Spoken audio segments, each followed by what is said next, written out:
पोसल सुगना उड़ गइल अटारी से, खिड़की बंद दुआरी से ना। मोरा पोसल सुगना उड़ गइल अटारी से, खिड़की बंद दुआरी से ना।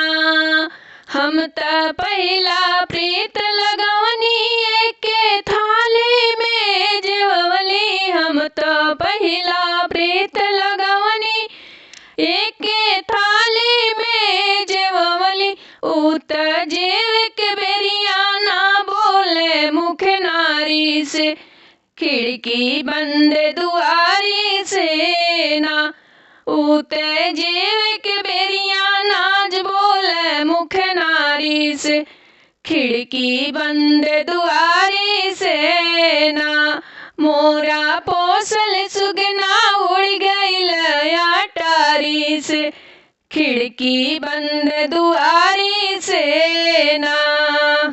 हम त दूसरा प्रीत लगवनी एके बाटल में पियवली, हम त दूसरा प्रीत लगवली एके बाटल में पियवली। ऊ त पिए के बेरिया ना बोले मुख नारी से, खिड़की बंद दुआरी से ना।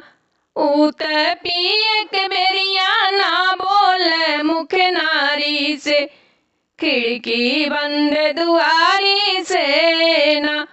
मोरा पोसल सुगना उड़ गइल अटारी से, खिड़की बंद दुआरी से ना। मोरा पोसल सुगना उड़ गइल अटारी से, खिड़की बंद दुआरी से ना। हम त तीसरा प्रीत लगवनी एके बीरवा में कुचवली, हम त तीसरा प्रीत लगवली एके बीरवा में कुचवली। ऊ त कुछ के बेरिया ना बोले मुख नारी से, खिड़की बंद दुआरी से ना। ऊ त कूच के बेरिया ना बोले मुख नारी से, खिड़की बंद दुआरी से ना। मोरा पोसल सुगना उड़ गइल अटारी से, खिड़की बंद दुआरी से ना। मोरा पोसल सुगना उड़ गइल अटारी से, खिड़की बंद दुआरी से ना।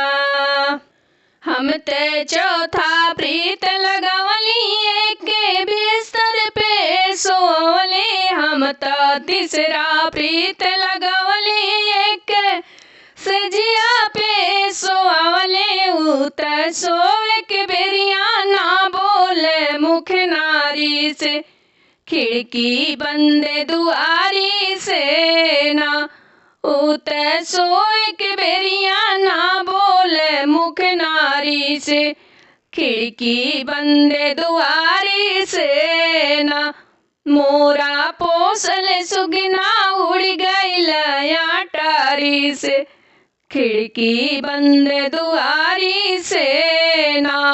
मोरा पोसल सुगना उड़ गइल अटारी से, खिड़की बंद दुआरी से ना। मोरा पोसल सुगना उड़ गइल अटारी से, खिड़की बंद दुआरी से ना।